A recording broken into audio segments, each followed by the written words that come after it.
அஸ்ஸலாமு அலைக்கும் வரஹ்மத்துல்லாஹி வபரகாத்துஹு. கண்ணியத்திற்குரிய சகோதர சகோதரிகளே, இந்த காணொளியின் மூலமாக நபித்தோழர்களுடைய வரலாறுகள் குறித்து தொடர்ச்சியாக பார்த்து வருகிறோம்.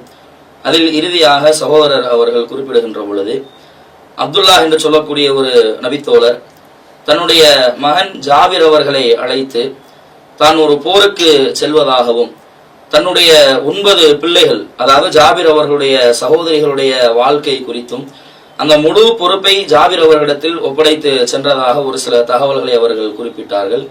அதுல இருந்து நம்ம என்ன கேட்கிறோம் அப்படின்னா, முதல்ல அந்த ஜாபிர் என்று சொல்லக்கூடிய நபித்தோழர் யார், அவர் சார்ந்த மார்க்கத்தில் சொல்லப்படக்கூடிய சில அடிப்படை தகவல்களை நாம் அறிந்து கொண்டோமே ஆனால் இந்த முழு நிகழ்வுகளையும் நாம் புரிந்து கொண்டு அதன் மூலமாக நாம் படிப்பினைகள் பெறுவதற்கு கொஞ்சம் இலகுவாக இருக்கும் என்பதற்காக இந்த ஒரு கேள்வியை நம்ம முன்வைக்கிறோம். அஸ்ஸலாமு அலைக்கும் வரஹ்மத்துல்லாஹி வபரகாத்துஹு.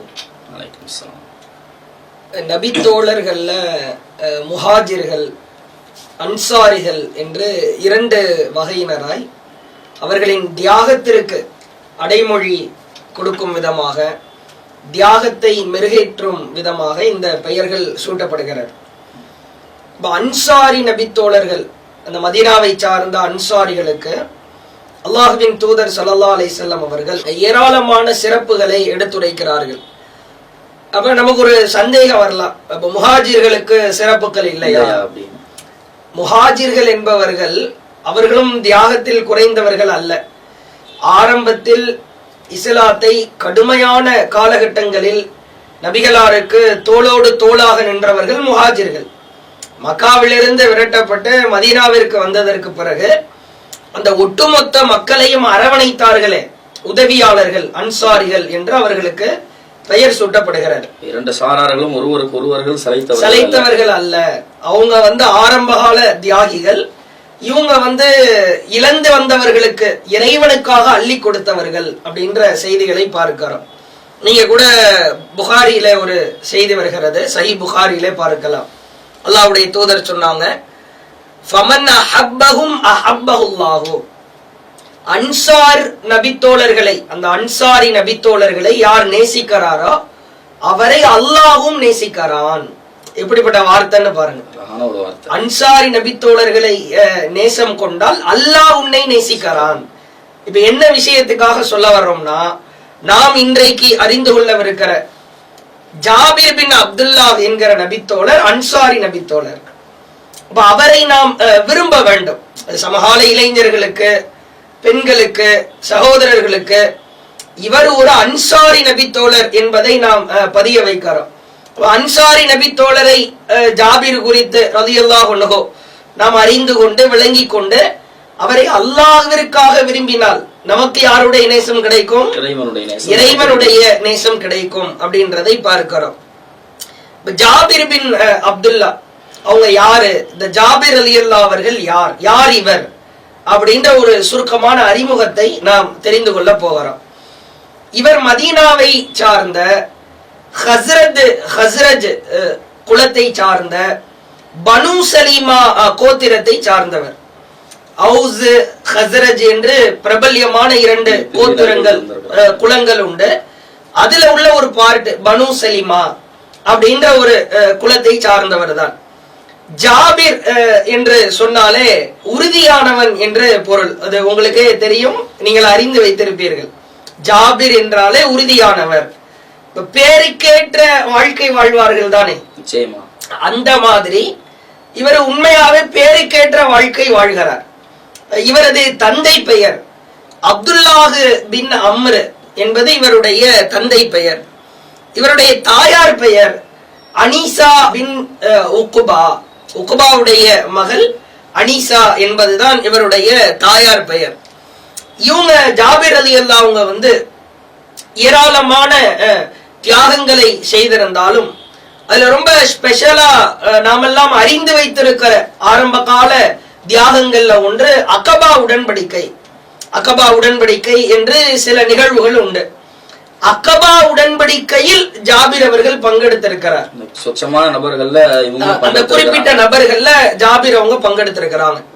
இன்னும் மக்களுக்கு புரிகிற மாதிரி சொல்றதா இருந்தா, இந்த ஊரை சுற்றி அகழ் தோண்டுகிற ஒரு போர் ஒன்று உண்டு. அகழ் போர், ஹந்தக் யுத்தம்னு சொல்லுவாங்க, அஹ்ஸாப் போர் என்று சொல்லப்படும். இதுக்கு சில பெயர்கள் உண்டு.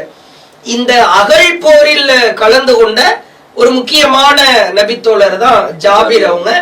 இதான் அவர்களுடைய சுருக்கமான பின்னணி.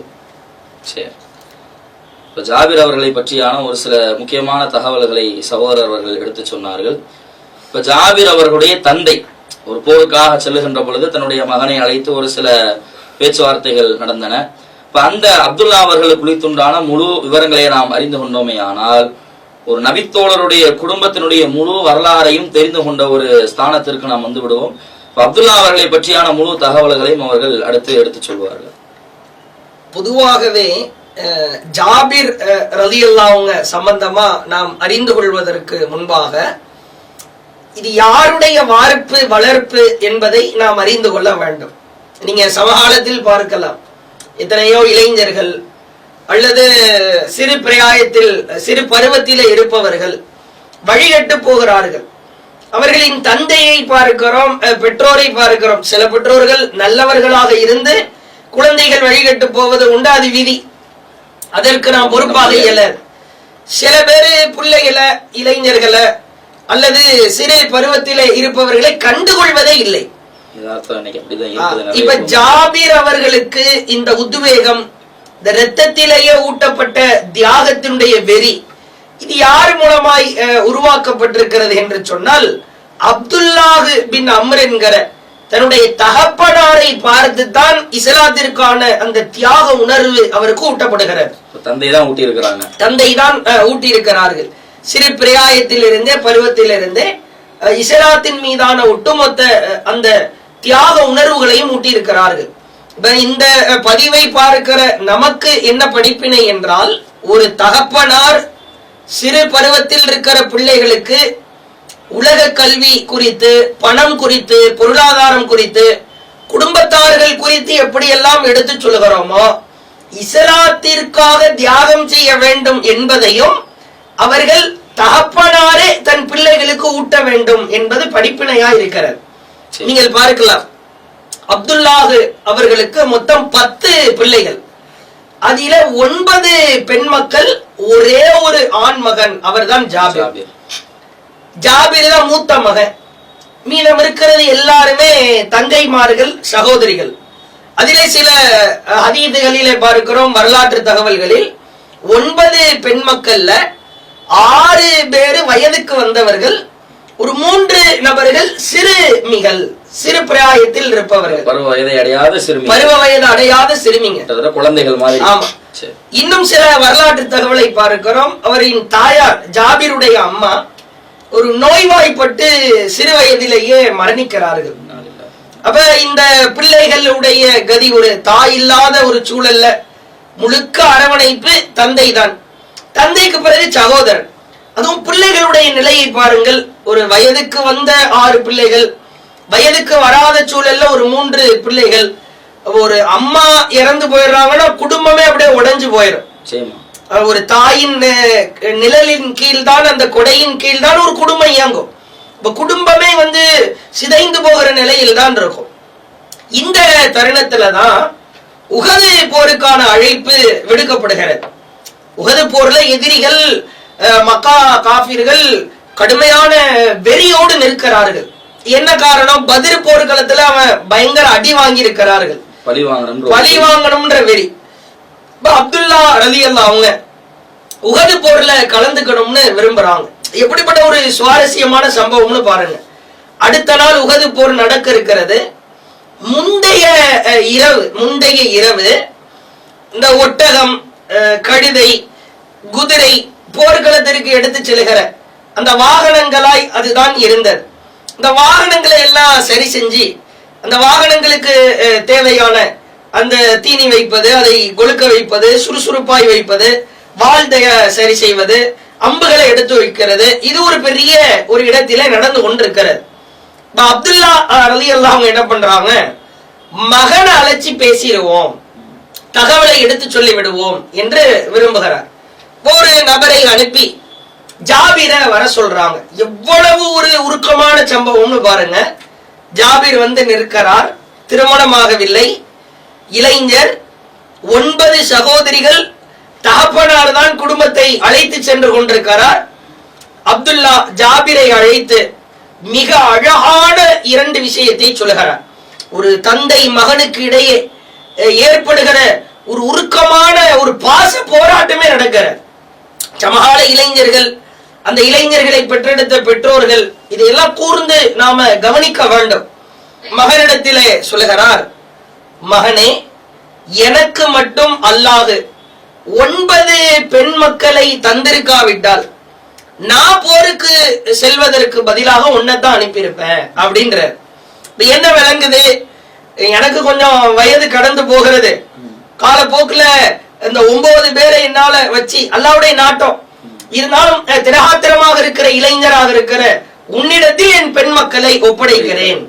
அடுத்து சொல்லுகிறார், இந்த உலகத்திலேயே அல்லாஹ்வின் தூதர் அவர்களுக்கு பிறகு ஒருவர் மேல நான் உயிரையே வைத்திருப்பேன் என்று சொன்னால் அது நீதான்ப்பா.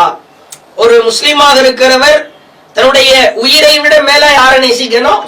ரசூலுல்லாஹ்வை நேசிக்கணும். அவர் சொல்லுகிறார், ரசூலுல்லாஹ்வுக்கு பிறகு நான் பாசமா, பிரியமா, நேசமா, அன்பா ஒருத்தர் மேல பாசத்தை பொழிகிறேன்னா அது நீயா தான் இருப்பாய். இன்னைக்கு சமகாலத்துல பாருங்களேன், தந்தை மகன்னால கீரிய பாம்புமா தானே இருக்குது. தந்தை உள்ள வரும்போது மகன் வெளியே போவார். அவர் எப்ப உள்ள வர்றாரோ இவன் அப்பதான் வெளியே போற டைமா வச்சிருப்பான். பார்க்கிறதுக்கு கூட வாய்ப்பு இருக்காது. அவன் எங்க போனா ஏது போனா குடும்பத்தினுடைய சூழல் எதையுமே புரிந்து கொள்ள மாட்டார்கள். வருவான், மகன் வருவான், சாப்பிடுவான், அவனுக்கான சூழலை எல்லாம் அனுபவிப்பான். அத்தா என்ன கஷ்டப்படுறாரு, என்ன சிரமப்படுறாரு, என்ன பொருளாதார சம்பளத்தை ஈட்டுறாரு, எதுவுமே தெரியாது. அப்படித்தான் வாழ்ந்து கொண்டிருக்கிறார்கள். இப்ப அடுத்து ஒப்படைக்க போகிறார். இது ஒவ்வொரு இளைஞர்கள் பெற்றோர்களுக்கு மிக அழகான ஒரு முன்மாதிரி. ஃபர்ஸ்ட் சொல்றாரு, மகனே, நான் என் பெயரில் கடன் வாங்கியிருக்கிறேன், அந்த கடனை நீ அடைக்க வேண்டும். அடுத்து 2வது சொல்லுகிறார், 9 பெண் மக்கள் உண்டு, இந்த பெண் மக்களை நல்ல முறையில் பாதுகாத்து விடு அப்படின்னு சொல்லிட்டு அடுத்து சொல்றாரு. இதுதான் முக்கியமான விஷயம். பொதுவாகவே நீங்கள் அல்லாஹ்விற்காக, இறைவனுக்காக ஒரு பாதையிலே செல்லுகிற பொழுது உள்ளத்திலே சில எண்ணங்கள் தோன்றும். அது மாதிரி இவருக்கு ஒரு எண்ணம் தோன்றுகிறது. மகன்கிட்ட சொல்றார், நாளை நடக்கிற உஹது போர்ல கொல்லப்படுகிற எதிரிகளால் ஷஹீதாக்கப்படுகிற உயிர் தியாகம் செய்கிற நபர்கள்ல நான் தான் ஆளா இருப்பேன்னு என் உள்ள சொல்லுது அப்படின்னு அவர் சொல்றார். இது நல்லவர்களுக்கு இறைவன் உள்ளத்திலே போடுகிறது. அவர் சொன்ன மாதிரியே அல்லாஹ் அதை அங்கீகரிக்கவும் செய்கிறார். ஃபர்ஸ்ட் நபரா அவர் தான் கொல்லவும் பண்றார். உஹது போர்க்களத்துல முதல் நபராக சிதைக்கப்பட்டு சேதப்படுத்தப்பட்டு பயங்கரமான முறையில் எதிரிகள் சூறையாடுவது அப்துல்லா அவங்களதான். அப்ப அவர் முதல் ஷஹீத். எப்படி வார்த்தையை சொல்றாரு பாருங்க. இத சொல்லிட்டு 2 பொறுப்புகளை ஒப்படைக்கிறார். இன்னைக்கு சமகால இளைஞர்களை கூப்பிட்டு கேட்டு பாருங்களேன், அத்தா என்ன பிசினஸ் பண்றாரு, வியாபாரம் பண்றாரு தெரியலம்மா. அத்தா ஏதாவது கடன் வாங்கி இருக்கிறாரா தெரியலம்மா. அத்தாவுக்கு எவ்வளவு கொடுக்கல் வாங்கல் இருக்குது, யாருக்கிட்ட இருக்குது, எதுக்கு நம்ம தேவைம்மா. இதுதான் ஒரு தந்தை என்ன செய்கிறார், நமக்கு தேவை சாப்பாடு, படிக்க வைக்கிறாரா, கேட்கும் போதெல்லாம் காசு கொடுக்கிறாரா. நீங்கள் கூட அறிந்து வைத்திருப்பீர்கள் அந்த செய்தி. உயிர் தியாகம் செய்தவர்கள் கூட இறைவனிடத்தில் கடனை விட்டு சென்ற நிலையில் மரணித்திருந்தால் அவர்களை அல்லாஹ் ஏற்க மாட்டான். சொர்க்கம் செல்வதற்கு அது ஒரு தடையா இருக்கும். சொர்க்கம் உள்ள போறதுக்கு ரெடியா இருப்பாரு. ஒரே ஒரு தடை, அவன் கடன் வாங்கிட்டு வந்திருப்பான், ஆனா அல்லாஹ்வுக்காக உயிர் தியாகம் செய்தவரா இருப்பார். இப்ப தந்தை என்ன கடன் வாங்கி இருக்கிறார், என்ன வியாபாரம் செய்யறாரு, எதையுமே பொருட்படுத்தல. ஆனா மகன்கிட்ட போய் ஒப்படைக்கிறார், மகனே, நான் வாங்கியிருக்கிற அந்த கடனை நீ பார்த்துக்கொள், நீதான் அதை அடைக்க வேண்டும். 2வதாக 9 பெண் மக்களை உன்னிடத்தில் ஒப்படைக்கிறேன், அந்த பெண் மக்களை நீ பார்த்துக்கொள் என்று சொல்லிவிட்டு இந்த அப்துல்லா ரலியல்லாஹு அவங்க போர்க்களத்துக்கு போறாங்க. சகோதரர் அவர்கள் அருமையான பதிலை சொன்னார்கள். அப்ப ஜாபிர் அவர்கள் சம்பந்தமாகவும் ஒரு சில தகவல்களை பார்த்தோம், அப்துல்லா அவர்கள் சம்பந்தமாகவும் ஒரு சில தகவல்களை நாம் பார்த்தோம். அதுல இருந்து நமக்கு அடுத்து வரக்கூடிய கேள்வி என்ன அப்படின்னா, ஒரு திருமணமாகாத இளைஞனாக ஜாபீர் அவர்கள் உள்ளார்கள். அந்த மாதிரி ஒரு சூழ்நிலையில அப்துல்லா அவர்கள் தன்னுடைய மகனை அழைத்து ஒரு 2 பொறுப்புகளை ஒப்படைக்கிறாங்க. எனக்கு 9 பெண் பிள்ளைகள் இருக்கிறார்கள், இப்ப அவர்களை நல்ல முறையில வழி நடத்தக்கூடிய ஒரு பொறுப்பு நீ கையில் எடுத்துக்கொண்டு கேட்கிறாங்க. 2வதாக தன்னுடைய கடன் சுமையை நீ பொறுப்பேற்றுக்கொள் என்று தன்னுடைய மகனிடத்தில் கேட்டதாக ஒரு சில செய்திகளை எடுத்து சொன்னார்கள். இப்ப இதுல இருந்து நம்ம என்ன கேட்கிறோம் அப்படின்னா, பொதுவா இன்னைக்கும் சமுதாயத்துல நிறைய மனிதர்கள் மரணிக்கின்ற பொழுது, ஜனாசா தொழுகையில போய் நிற்கின்ற பொழுது அங்க அறிவிப்புகள் செய்யப்படும். இவருடைய கடனை இவருடைய மகன் பொறுப்பேற்றிருக்கிறாரு, அல்லது இவருடைய சகோதரனுடைய மகனோ அல்லது சகோதரனுடைய மகனோ இன்னாருடைய குடும்பத்தார் பொறுப்பேற்றிருக்காங்கன்னு சொல்லி நிறைய ஜனாசாக்கள் அடக்கம் செய்யப்படும் இடங்கள்ல நம்ம கவனிக்கிறோம். ஆனால் அது உண்மையிலேயே அவர் அடக்கம் செய்யப்பட்டதற்கு பின்பாக அது அடைக்கப்படுகிறதா இல்லையா என்பது ஒரு கேள்விக்குறியாகத்தான் இருக்கிறது. இப்ப அதே கேள்விதான் இங்கேயே நமக்கு வருகிறது. இப்ப ஜாபீர் அவர்களிடத்தில் அப்துல்லா அவர்கள் பொறுப்பை ஒப்படைத்தாலும் கூட அந்த பொறுப்பை ஜாபீர் அவர்கள் சரிவர செய்தார்களா என்பதை பற்றி எதுவும் ஹதீஸ்கள் இருக்கிறதா? இப்ப தந்தை போர்க்களத்திற்கு அடுத்த நாள் போயிடுறாரு. போன ஜாபீர் போகல, ஏன்னா அவருக்கு 2 பொறுப்புகளை ஒப்படைச்சிருக்கிறாரு. இப்ப எந்த மாதிரியான மனநிலை அப்படின்றத நாம புரிந்து கொண்டுத்தான் அதை தெரிந்து கொண்டால்தான் ஒரு மகனாய், ஒரு இளைஞனாய், ஒரு சிறு வயதில் இருக்கிற ஜாபீர் எப்படிப்பட்ட குடும்ப பொறுப்பை சுமக்கிறார். இப்ப இரவு தந்தைக்கும் மகனுக்கும் இடையே ஒரு பாச போராட்டம் நடக்குது. போருக்கு போயிடுறாரு, உஹது போருக்கு தந்தை அப்துல்லா அவங்க போயிடுறாங்க. தகவல் வருது, தந்தை ஷஹீதாக்கப்பட்டு விட்டார், தகவல் வருகிறது. தந்தைனா நாம முன்னாடியே சொன்னோம், சாதாரண தந்தை கிடையாது. இப்ப இருக்கிற பேரண்ட் மாதிரி மகன்கிட்ட பேசாமையோ, மகன்கிட்ட தொடர்பு எல்லைக்கு அப்பால் பல பெற்றோர்கள் இருக்கிறாங்க. தந்தை மகன்னாலே வெறுப்பை கொட்டுகிற, இவர் ஒரு மிலிட்டரி மாதிரி இருப்பார், எப்ப பார்த்தாலும் கையில துப்பாக்கி லத்திய வச்சிட்டு இருப்பாரு. அவன் ஒரு வேற ஏதோ தந்தையை பார்த்தாலே வேற ஏதோ ஒரு திருட்டு வேலை செய்து விட்டு அதனால் மாட்டிக்கொள்வோமா என்று அவன் நடுங்கி கொண்டிருப்பான். அந்த மாதிரியான தந்தை மகன் கிடையாது. மிக பெரும் பாச போராட்டம், உஹது போர் நடக்கிறது. போர்க்களத்துல கொல்லப்பட்டவர்களின் ஜனாசாக்கள் எல்லாமே திறந்து வைக்கப்பட்டிருக்கிறது. சில பேர் ஜனாசாவை மட்டும் மூடி வச்சிருக்கிறாங்க. அதுல ஒரு பிரேதம் ஜனாசா அப்துல்லா அவங்களுடைய ஜனாசா. ஏன் மூடி வச்சிருந்தாங்க?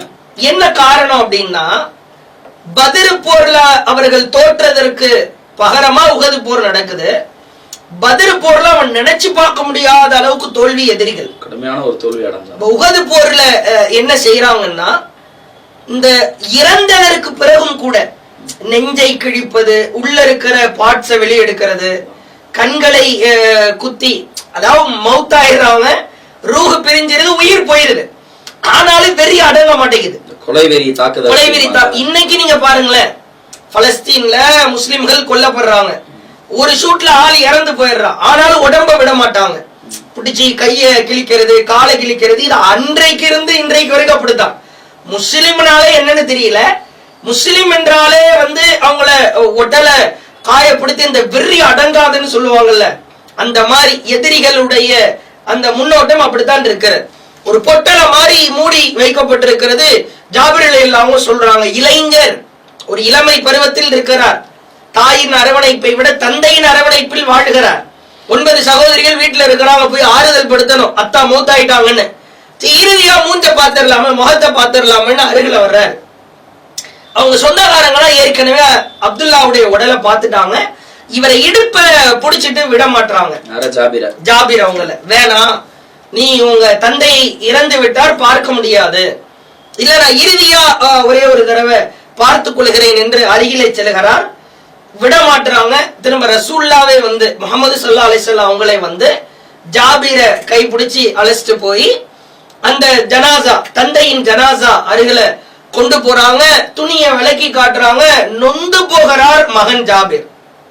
எதிரிகள் அவருடைய மூக்கை அறுத்து விட்டார்கள், உதடுகளை அறுத்து விட்டார்கள், 2 காதுகளை அறுத்துட்டாங்க, கண்கள் 2ஐயும் அப்படியே குத்தி கொய்து வெளியே தள்ளி விட்டார்கள். சில நாட்களுக்கு முன்பு உதடுகளின் பேச்சுக்களோடு, கண்களோடு, மூக்கோடு, காதோடு அத்தா கிட்ட உரையாடினார்.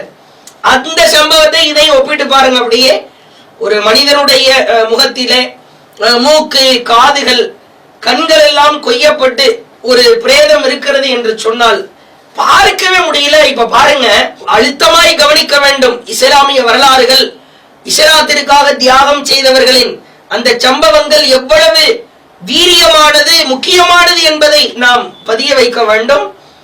வானவர்கள் ரெக்கைகளால் இந்த அப்துல்லாஹுவிற்கு நிழல் கிடைக்கிறது.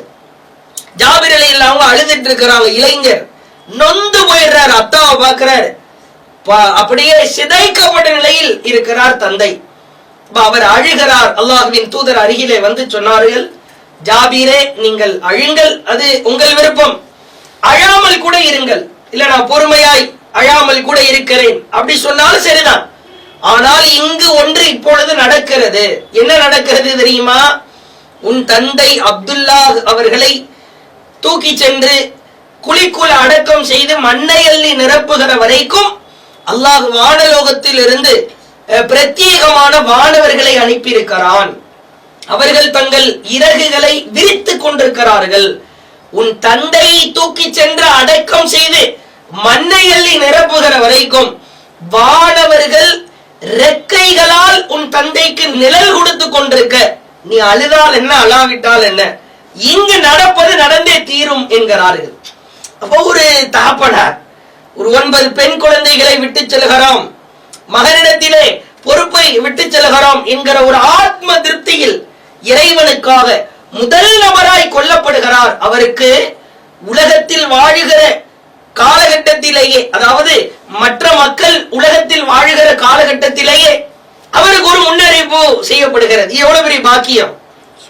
ஒரு மனிதர் மரணித்து விட்டார், அவருக்கு உலக மாந்தர்களுக்கு நபிகளார் முன்னறிவிப்பு செய்யறாங்க. பாருங்க, இது சாதாரண பிரேதம் அல்ல, வானவர்கள் நிழல் கொடுத்து கொண்டிருக்கிற ஒரு பிரேதம் அப்படின்னு சொல்றாங்க.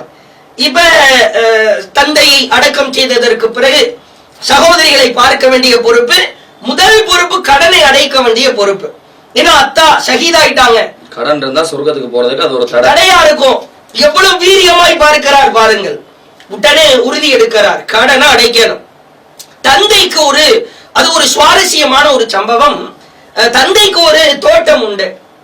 தோட்டம்னா சில தோட்டங்கள்ல பேரித்த பழங்கள் அப்படியே கொழித்து கொண்டிருக்கிற பேரித்தம் பழங்கள், அந்த மாதிரியான தோட்டம் உண்டு. இந்த பேரித்தம்பழம் தோட்டம் அப்படி கிடையாது, வறண்டு போய் அவ்வப்போது சில வகை பேரித்த பழங்கள் விழும், சில வகை பேரித்த பழங்கள் விழாது. அது மாதிரியான ஒரு தோட்டம் தான் இருக்கிறது.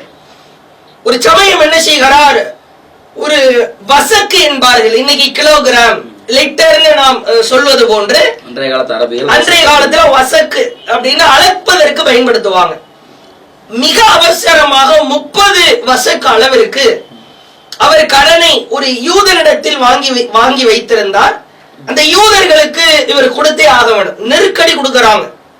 தந்தை மரணித்து விட்டார், ஏன்னா அவங்க பரிதாபம்லாம் பார்க்க மாட்டாங்கல்ல, எங்களுக்கு தேவை காசு தான், அது யூதனை கேட்க வேணும். அந்த நயவஞ்சகனுக்கு பொருளாதாரம் யாரு எக்கேடு கெட்டு போனாலும் எனக்கு பிரச்சனை இல்லை, எனக்கு காசு கொடுத்துரு. அப்ப நேர வந்து மகன் ஜாபிரு கழுத்த பிடிக்காத குறையா, சங்க நெரிக்காத குறையா நெருக்கடி கொடுக்கிறார்கள். ஜாபிரே, கடன் என்ன ஆயிற்று, தந்தை இறந்து விட்டார், பொறுப்பு நீதானே. ஓடோடி வருகிறார். நேர நபிகளார் ஸல்லல்லாஹு அலைஹி வஸல்லம் அவர்களிடத்திலே ஓடோடி வருகிறார். நீங்கள் பாருங்கள், சமகால இளைஞர்களுக்கு இதுதான் படிப்பினை. நீ யார் பின்னாலோ செல்கிறாய், யாரையோ நேசிக்கிறாய், சினிமா கூத்தாடி அவன் காஃபிராய் இருக்கிறான், இறை மறுப்பாளனாய் இருக்கிறான், அவனுக்காக நீ ஆளாய் பறக்கிறாய். உண்மையாகவே சமகால இளைஞர்கள், குறிப்பாக இஸ்லாமிய இளைஞர்கள் அல்லாஹ்வை நேசித்தால், அல்லாஹ்வின் மீது உறுதியான நம்பிக்கை வைத்தால், அரியாபுரத்திலிருந்து அல்லாஹ் உதவி செய்வான் என்பதற்கு இந்த ஜாபிர் ரலியல்லாஹு அவர்களின் வாழ்க்கை சான்று. போறாங்க, ரசூலுல்லாஹ்ட்ட தான் போய் ஹெல்ப் கேட்கிறோம். அல்லாஹ்வுடைய தூதர், அல்லாஹ்வுடைய தூதரின் கதவை தட்டுகிறார், வீட்டு கதவை தட்டுறார். ஜாபிர் வந்திருக்கிற, வாங்க, என்ன விஷயம்? சம்பவத்தை சொல்றார். தந்தை அப்துல்லா 9 பெண் குழந்தைகளை விட்டு மறைத்து விட்டார், கடன்காரர்கள் நெருக்கடி கொடுக்கறாங்க. ரசூலுல்லாஹ் சொல்றாங்க, நீ போப்பா, தோட்டத்திற்குள்ளே செல், நான் வந்து விடுகிறேன் என்கிறார்கள். அல்லாஹ்வின் தூதர் அவர்கள் மூலமாய் யாரு? ஜாபிர் அவங்களுடைய தோட்டத்துக்கு. ஆமா, ஜாபிர் அவங்க தோட்டத்துக்கு முகமது ஸல்லல்லாஹு அலைஹி வஸல்லம் வர்றேன்னு சொல்லிட்டாங்க. இப்ப அல்லாஹ்வுடைய தூதர் முகமது ஸல்லல்லாஹு அலைஹி வஸல்லம் அவர்கள் மூலமாக இறைவனை நம்பிய குடும்பத்திற்கு, இப்ப இறைவனை நம்புறோமா இல்லையான்றதுதான் பிரச்சனை. அல்லாஹ் மேல உறுதியா நம்பிக்கை வைக்கிறோமா இல்லையான்றது சமகால இஸ்லாமிய குடும்பத்தில் இருக்கிற பெரிய பலவீனமே. அப்படி வைத்த காரணத்தினால் ரசூல் ஸல்லல்லாஹு அலைஹி வஸல்லம் அவங்க மூலமா அல்லாஹ் செய்யற பேர் அற்புதத்தை பாருங்கள். தோட்டத்திற்குள்ளாக நபிகளார் பிஸ்மில்லான்னு சொல்லி உள்ள வர்றாங்க. இருக்கிற மரங்களுக்கு இடையே எல்லாம் நடக்கிறார்கள். இருக்கிற எல்லா மரங்களுக்கு இடையிலே நடக்கிறாங்க. அந்த தோட்டம் ஒரு குறிப்பிட்ட அளவுகள் இருக்கும். அந்த தோட்டத்துக்குள்ள ஃபுல்லா ரவுண்ட் அடிச்சிடுறாங்க. அடித்ததற்கு பிறகு வெளியே வருகிறார்கள். ஜாபிரை அழைத்து கடன்காரர்களை எல்லாம் வர சொல் என்கிறார்கள். இந்த சம்பந்தப்பட்ட யூதர்கள் யாரு கடன் கொடுத்தார்களா அந்த கடன்காரர்கள் அனைவரும் வந்து நிற்கிறார்கள். இப்பொழுது அல்லாஹ்வின் தூதர் அடுத்து செய்த காரியத்தை பாருங்கள். ஆங்காங்கே இந்த பேரித்தம் தோட்டம்னா அந்த தோட்டத்துக்கு கீழே 1-2 பேரித்தம் மரங்கள் கொட்டி கிடக்கும் தானே, அந்த மாதிரி சில வகை பேரித்தம் பழங்கள் கொட்டி கிடக்கிறது. அதெல்லாம் பொறுக்கிட்டு வா, அள்ளிட்டு வான்றாங்க ஜாபிர்ட்ட. மொத்தமே 5-6 ஒரு 10 கூட தெரியாது. அத ஒரு குவியல் மாதிரி வைக்க சொல்றாங்க. அது ஒரு குவியலாய் இருக்கிறது. இப்ப அந்த குவியலை 3 சுற்றி விட்டு ரசூல் ஸல்லல்லாஹு அலைஹி வஸல்லம் அவர்கள் அந்த குவியலுக்கு முன்னாடி அமர்றாங்க. இது எல்லாம் அல்லாஹ்வின் ஏற்பாடு. இவருக்கு ஒண்ணுமே புரியல. ஜாபிர் அவங்களுக்கு என்ன நடக்கிறது என்றே புரியவில்லை. இப்ப அல்லாஹ்வின் தூதர் அவர்கள் அந்த குவியல் அப்படியே இறைவனின் பேர் அற்புதத்தால் பேரித்த குவியலாய் மாறுகிறது. வர சொல்றாங்க. வரிசையில் நிற்கிறார்கள் கடற்காரர்கள், கடன் கொடுத்தவர்கள் வரிசையில நிற்கிறார்கள். ஒவ்வொருத்தரையா வர சொல்ல. 30 வஸ்கு அள்ளி போட்டதா 5-6 10 மொத்தமே அவ்வளவுதான். ஜாபிர் அப்படியே வாய்ப்பிழந்து நிற்கிறார். அள்ளி அள்ளி கொடுக்கிறார்கள், கொடுத்து கொண்டே இருக்கிறார்கள். பேரித்தம்பளத்துல குறையவே இல்லை, வந்து கொண்டே இருக்கிறது. அல்லாஹ்வை நம்பினால், அல்லாஹ்வின் மீது நம்பிக்கை வைத்தால் அல்லாஹ் செய்த பேர் அற்புதம். ஜாபிர் சொல்கிறார் ரலியல்லாஹு அன்ஹு, நான் பார்த்து கொண்டே இருந்தேன். கடன்காரர்கள் அனைவருக்கும் அந்த பேரித்த பழங்களில் இருந்து அள்ளி கொடுத்து விட்டார்கள். கடன்காரர்கள் முடிந்து விட்டார்கள். பேரித்தம் பழத்தில் ஒன்று கூட குறையவில்லை. பிறகு ரசூல் ஸல்லல்லாஹு அலைஹி வஸல்லம் சரிப்பா எல்லா கடனும் முடிச்சல நான் போயிட்டு வரேன்னு கிளம்புறாங்க. இப்ப ஜாபிர் அள்ளி போடுறார். சுமார் 17 வஸ்கு அளவிற்கு அந்த பேரித்த பழங்கள் இருக்கு. எல்லா கடன்காரர்களுக்கும் கொடுத்ததற்கு பிறகு 17 வஸ்கு, அதாவது 17 வஸ்குன்னா ஒரு 100 கிலோவுக்கு மேல வச்சுக்கோங்களேன். ஒரு வஸ்குன்னா குறிப்பிட்ட அளவு சொல்லப்படும். ஆச்சரியப்பட்டு போகிறார். அல்லாஹ்வை நம்பியோருக்கு அல்லாஹ் எவ்வளவு பேர் அற்புதம் செய்கிறார். நீ சினிமாவை பார்க்கிறாய், அவனை நம்புகிறாய், அவன் செய்கிற விஷயத்தில் ஆர்வம் காட்டுகிறாய். எவனோ ஒரு காஃபிரை போய் நம்புகிறான். வேற அல்லாஹ்வின் மீது இருக்கிற நம்பிக்கை, அதனுடைய அந்த பலவீனமான நம்பிக்கை, ஈமானின் பாதிப்பு என்பது முஸ்லிம் சமுதாயத்திற்கு பெரும் அபல நிலையா இருக்கிறது. இன்னும் பாருங்க, ஜாபிர் அவர்களின் வரலாற்றில் நடைபெற்ற ஒரு அழகான சுவாரஸ்யமான சம்பவம் இருக்கிறது. அதை நாம் தொடர்ச்சியாய் காண்போம். இப்பொழுது இந்த சம்பவத்தில் இருந்து நமக்கு கிடைக்கிற படிப்பினை, ஒவ்வொரு குடும்பத்தாரும், ஒவ்வொரு இஸ்லாமிய பெற்றோர்களும் இளைஞர்களும் இறைவனின் மீது உறுதியான நம்பிக்கை வைத்தால் அல்லாஹ் நீ நினைத்து பார்த்திராத வகையில் உதவி செய்வான். அதை இந்த சம்பவத்தில் இருந்து நாம் படிப்பினையாய் பெற்று ஜாபிர் அவர்களின் வாழ்க்கையில் நடைபெற்ற மற்றும் ஒரு சுவாரஸ்யமான சம்பவத்தை இன்ஷா அல்லாஹ் நாம் காண்போம். அல்லாஹு அக்பர், அல்லாஹ்